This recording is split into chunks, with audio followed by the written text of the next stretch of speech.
He's helped me reach a lot of my goals. He's helped many of you reach a lot of your goals. So please help me welcome to the front of the room, Mr. Santiago Man. Woo! Yeah! Woo! All right, Chief, Awesome, go get Howard. him. Thank you, Howard. All right! How's everybody doing tonight? Man, turn it up, turn it up. Keep it going. How's everybody doing tonight? How's today been? Was today awesome or what? Was it really good? Come on, give it to me. I can't hear you. Say it again. All right. All right. Woo. As you guys can tell, as Howard was saying, I do need a little bit more energy, right? I have not had coffee for a while. Maybe that's just my reserves kicking in. But I want to make sure that everybody has this little DoubleTree piece of paper to take some notes, and we're going to be doing some exercises. We're going to be standing up. You're going to be meeting some strangers. So if you got a problem with that, I'm sorry ahead of time, okay? But I want to just ask you guys a quick question, real quick, for real. Was today the amount of information that you got, was that kind of like drinking out of a fire hose? Yeah. Anybody feel like that? Yeah. Anybody been to a place where it's like, I love it, and then you're like trying to write down some notes, and then like, oh man, there's more, and then he said some more, and it's like, oh, I couldn't finish writing that, and he's saying something else, and like, now what am I going to do? And then another 4 hours of that later, it's like, what in the world are we going to do about it? You guys feel like that? Yeah. Okay, cool. So you're not the first one. You're not the first person to go through that. But I do want to give you a quick little tool before we get rolling that I have learned. I learned this from John Maxwell, very simple. And I like simple. I'm kind of lazy, so the simpler you make it, the further you can take it. Where's Ellen Rohr at? But very simple thing that I'm going to just share with you. You guys have a lot of notes, don't you? And if you don't, then you later on are going to be watching the recording of this, or the recording of the whole day. And as you guys go through that, then you're going to take some notes then. But even at that point, you're going to be thinking like, gosh, man, there's still so much stuff. Even if you break it down by the hour, every single hour that he was sharing, it was like content-packed, wasn't it? So, how do we dwindle it down to actual, actionable steps? Because there's no point in coming in and just feeling like a rock star, and then we don't do anything about it. Is that right? Like you take that book, that whole big fat book of notes, and then like the papers are kind of crumpled up because you actually wrote on it, and you feel good, you get back, it's like, oh my gosh, man, Brian killed it. There's so much stuff. What'd you learn? And then you can't think of one thing because you got 6,000 of them that you could think of. So one of the things that I used to do when I would take notes, when I would go to any event, is I would just put a little star. It's like, ooh, this is a star thing, right? Like, that's good. Then at the end of the day, at night, before going to bed, I just review anything that had a star and kind of grab that and dwindle it down to a smaller list. And then before you knew it, I had a much smaller list of just the biggest takeaways from the place. I was like, all right, cool, that's cool. But then I went to like better events, and then I had some that had 2 stars. I was like, oh, this is so good. This is like a 4-star, maybe a 5-star. So then it still got a little complicated.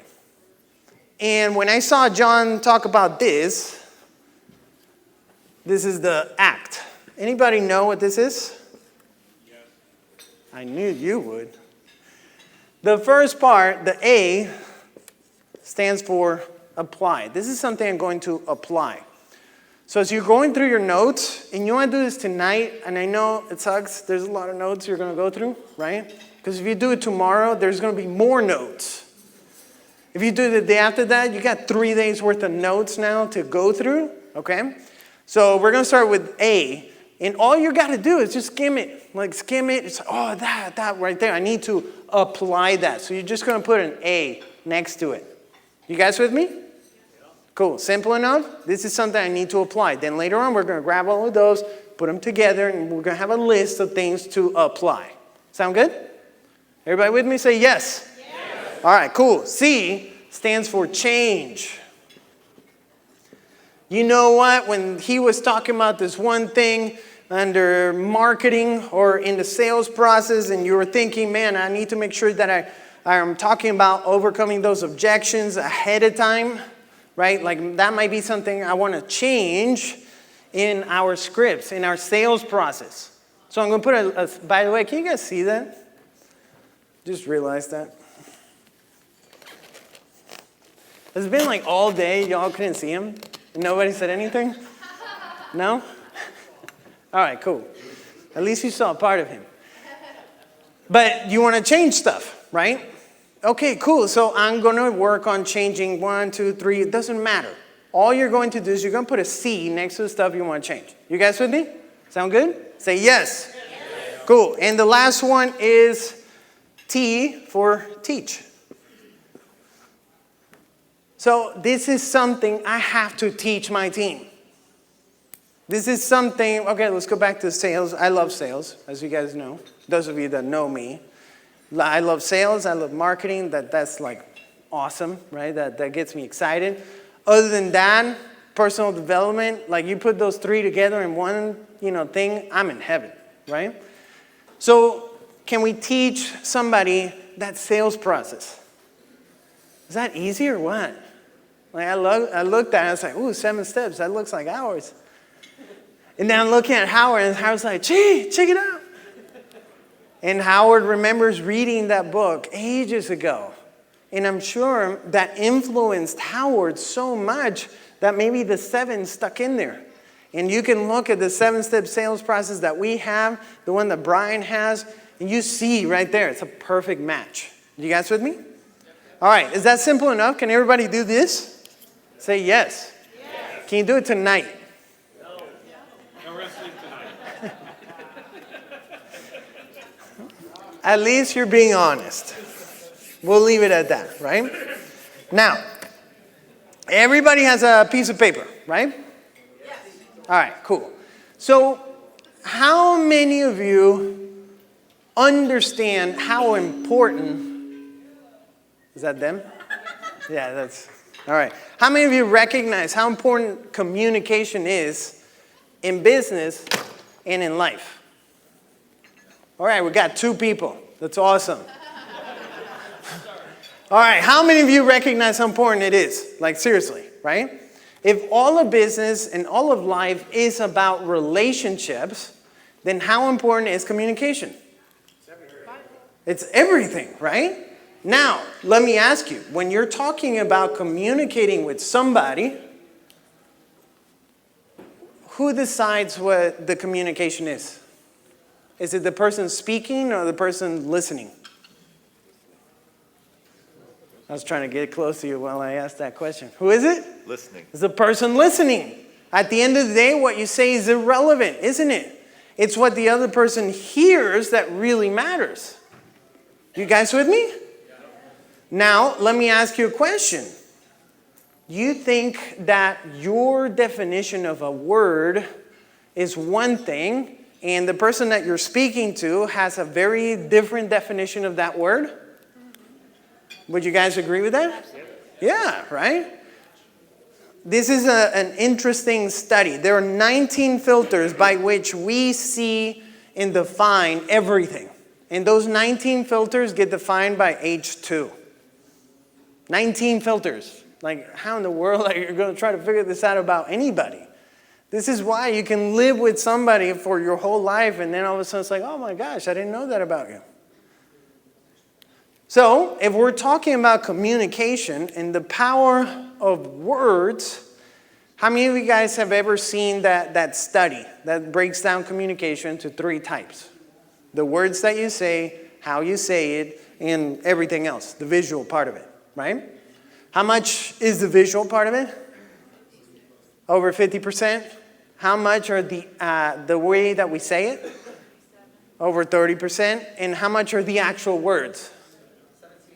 Less than 10%. This is crazy, right? We spend so much time on the actual words. So, what if we were to break it down to just one word? I'm going to write a word up here, and I want you to choose 5 words to define that word. It can be up to you completely. All right? I want you to just look down at your piece of paper. You're going to write 5 words, 5 ways to describe the one word I'm going to put up here. Now, this is not like a weird word. This is probably a word that everybody in this room knows, recognizes, understands, believes, has felt in their whole life. You guys with me? Yes. Do you want us to write down 5 words that describe it or that are the same as? Up to you. Because they could describe it if it's the same as. You could use it as a form of description if you wanted to. But it's up to you. Okay? Everybody understand what we're about to do? Ready? It shouldn't be long. If you can't come up with 5, then I'm not going to say it. I'm kidding. Get out. If you can at least come up with 3, that's going to be good. All right? Let's put it this way. The word is love. Go ahead. Write it down.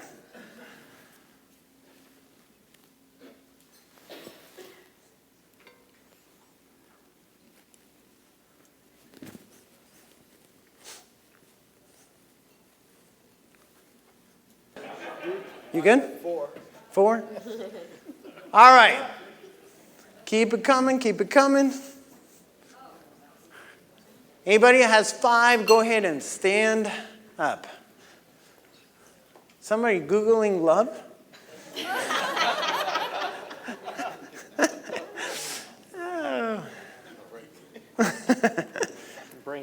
All right.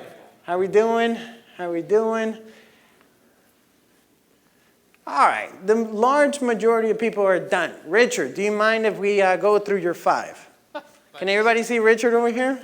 Or you at least can hear him. Okay. Go ahead, tell us. Passion, union, caring, relationship, best friend. So say it again, say it again. Passion, union, caring, relationship, best friend. Quick question, who got all 5? What? Who got all 5? The same 5? No one? No. No one got the same 5? I thought we were talking about love. Don't you guys know what love is? Isn't love supposed to be passion, union, caring, relationship, and best friend? What? What's going on here? I thought, no, not the same word? AC, what were your 5? Actually, I assure you, more people put that one than you can imagine. All right, so I put care, unity, companion, serve, and sex. Who got those same 5? No? What is going on here? All right, let's try one more person. Philip. We're going to get it right here. Love is a choice, patience, giving, selfless, and caring. Anybody? Oh, yeah, right here. You got all 5? You got 1. All right, so we're like getting 1 or 2? All right. Coming to you. Matt, tell us. What are your 5? I got partnership, commitment, trust, family, and warmth. Anybody? We got 1. Hold up. What is the deal? Huh? Are y'all seriously telling me that every single person in this room has 5 different definitions of what love is? That's what the studies tell us. In a room of over 1,000 people, you will not find 2 people with the same 5 words. 1,000. How many people did Brian say that you know, average? So do you think that there may be some issues in communication with those 300 if we can't even define what love is? No. Well, not from your side, right? I'll give you a different word. Than love? Sure, that one is minorly confusing. Ah. So tell you what. How many books have been written about love?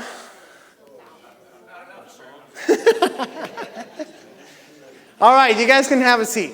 You guys can have a seat.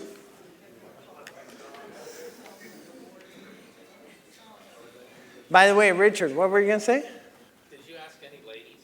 All right, let's ask a lady. You know what? You're right. Karen, can I ask you, what were your 5? Relationship, forgiving, heart, time, care. Ladies? Yes. All 5?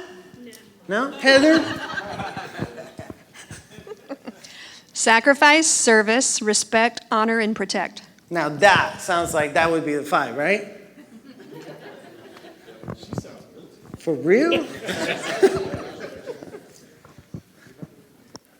This is interesting. The more that I started learning about this and communication, like it started getting bigger. Like, are you kidding me? A word? You can pick any word, by the way. The definitions of those words are so far different because of those 19 filters. You can have twins that grew up in the same house, same experiences, same everything, with 2 complete definitions that are completely different. You guys with me? So I want us to do another exercise, all right? Now, by the way, Jim, were you raising your hand? Talk to me. I took it totally different. Yeah? Yes, for relationship, but then for if you love something like A, a thing, or a situation. I love it. You guys hear that? He wasn't talking about love with another person, but maybe he loves a situation. Right? How many of you guys ever say, oh, I love that movie? What's your favorite movie, by the way? Braveheart? Anybody? Yes. Yeah, we got like 3 people. Awesome. That's like my movie. I always cry at the end. Freedom! What's this? Something in the air, man. My wife knows. Are you going to start crying again? Yes, they cut him open. So the next exercise that I want you guys to do is I want you to find somebody in this room that you don't know. You started kind of eyeballing people, okay? So you're going to find somebody you do not know to do the next exercise. Now, for me to explain what this exercise is all about, first I'm going to just explain a little bit about this, and then I'm going to ask one of y'all to get up here, and we'll go ahead and do a demo, okay? So this is, all right, this thing is pretty cool. I'll just get it going. Notice and imagine. Anybody seen this before? It comes from psychology. I think this was from the 50s, right, when they first came up with this. And it's a way to help people recognize that they weren't really right. How many of you would say that you are correct in a conversation most of the time? I mean, I saw some people were like, ah! I guess maybe not. Like, I saw that shoulder, like, I saw the muscle fibers, they were ready to go. Okay, nobody else is raising their hands, right? So this was interesting. There are only 3 things that we can notice about people. Only 3 things. We can notice what they wear. We can notice what they say. And we can notice what they do, what they physically do. Everything else, you're imagining. Everything else, you're imagining. So, Jose, can you get up here? Give it up for Jose. My brother. All right. You got to get up here so that everybody can see it, okay? So. Test. Okay. Okay. So Jose doesn't know what this is all about. I just asked him earlier, hey man, is it cool if I get you up here and you help me do an exercise? Like, gee, of course. Let's do it. So calm, right?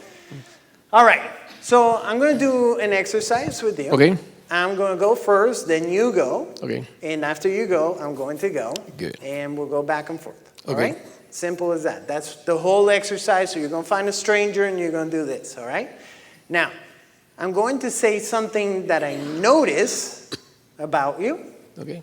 And then I'm going to say something that I imagine about what I notice. Okay. Everybody understand? So here goes a quick example.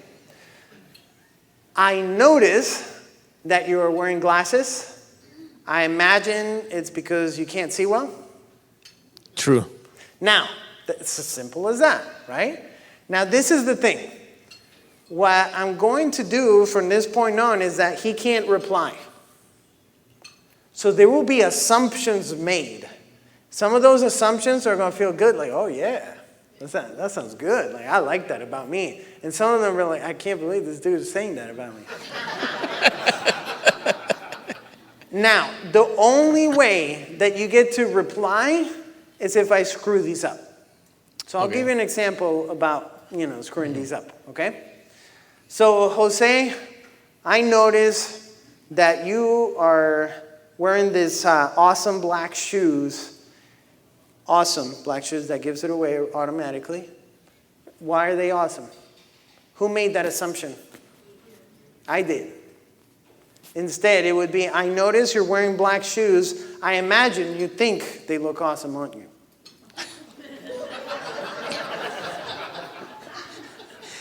Your turn. Your turn. You can't say it, right? Because it was good. I noticed you're wearing a ring. I imagine that you are married. I notice you're wearing a blue shirt. I imagine you like blue. I noticed you're wearing a mic. I imagine you like to talk.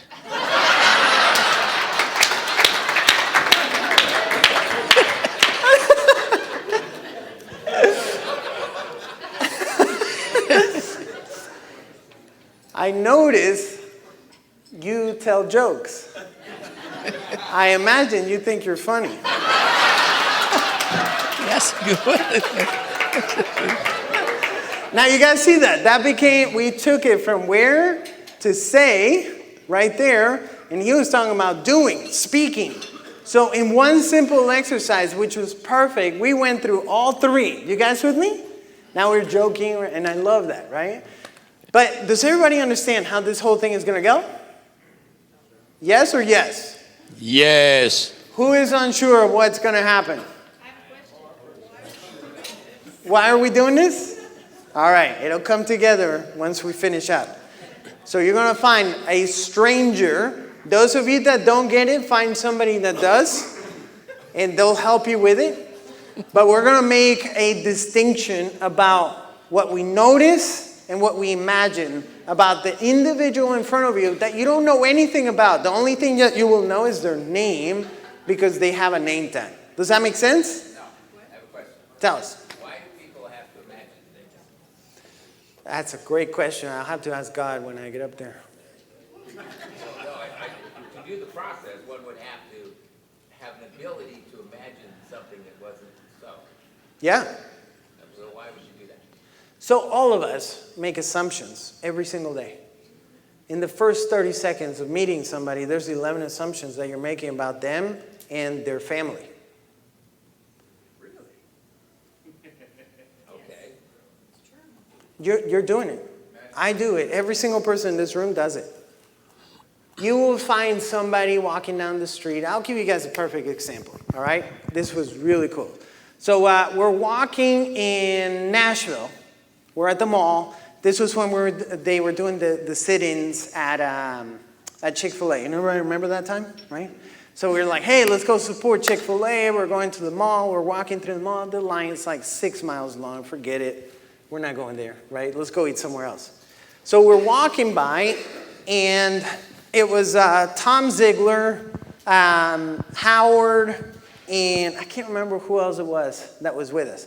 We're walking by. We're going this way. From the other direction, there were two guys heading our direction, dressed in all black, spiky hair, like big time spiky. They got earrings, they got tattoos, super, super like tight jeans, but like down to here. But they were just all dressed in black, black nails, right? Black lipstick, the whole deal, right?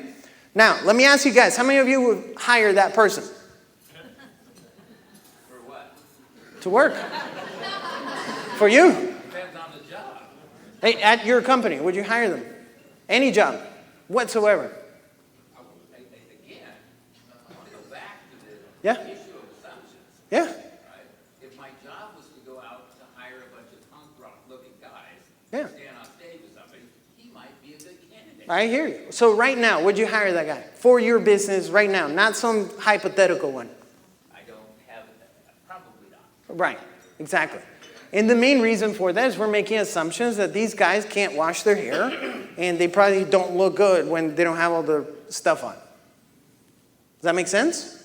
We're making assumptions that this guy is probably a rock punk guy when in reality they could be a preacher.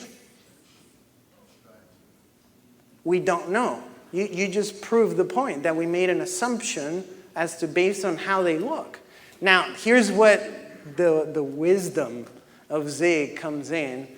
And Alex, gosh, I can't even imagine growing up in the family must have been like. But I'm sure it must have been really cool and really scary at the same time.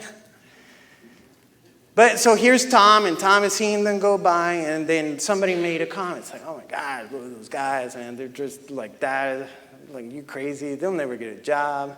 I wonder what they do. Whatever, right? And Tom just stops for a moment, and he said, you know what my dad would say about him? It's like, then we all pause. What would Zig say? He'd say, look, I will go to war and die for their freedom to dress like that.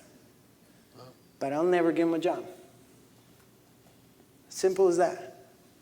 We make assumptions about people. This is going to be an exercise that you're going to recognize that there's assumptions being made about you right now. And there are times when we get to speak back about it, and sometimes that we don't.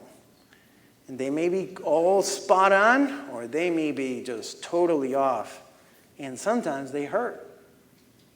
You guys with me? Find a partner. Let's stand up right now. And let's go ahead and connect. Do it. Yeah.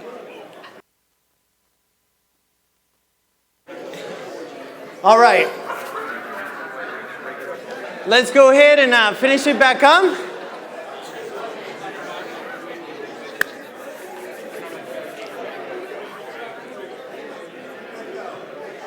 Some of you guys are having a good time.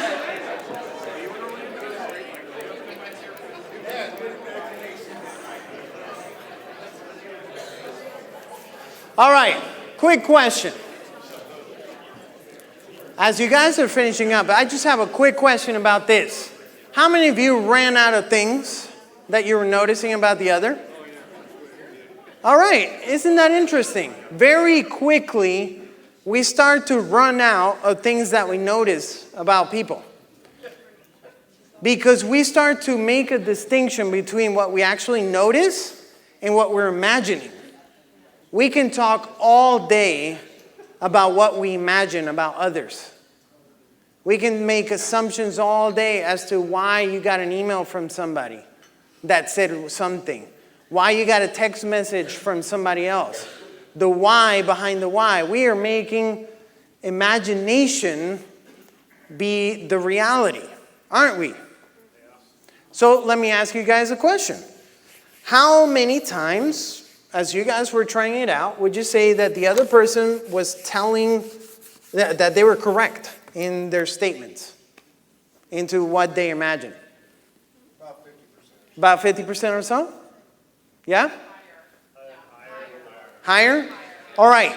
In a scenario like this, where everybody is open and and a little bit playful, like laughing, especially after Jose and I went up here and we told two good jokes, like they were bang, bang, back to back.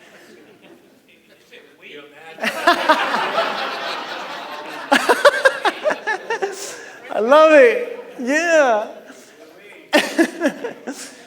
What we find is that in a group like this, it's much higher. It's usually anywhere from 70% of the time that they are correct, and then 30% of the time that they are wrong.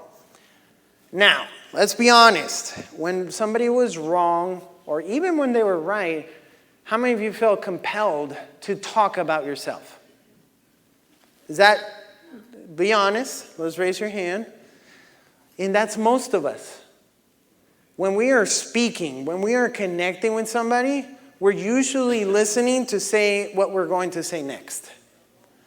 We're not really 100% in attention to what somebody else has to say because we want to make our point. We want to say what we feel is correct, regardless of what the other person says or feels. So, how many times has that helped us or hurt us in life?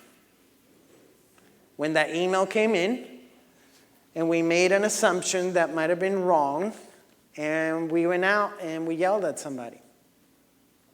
My gosh, why didn't you take care of that client?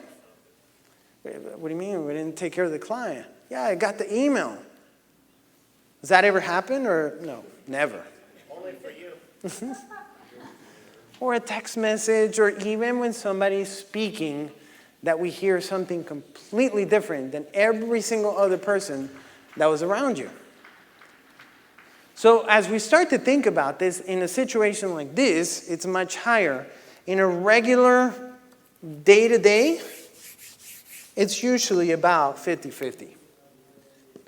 What this is telling us is that your clients are making assumptions about your business that half of the times are wrong.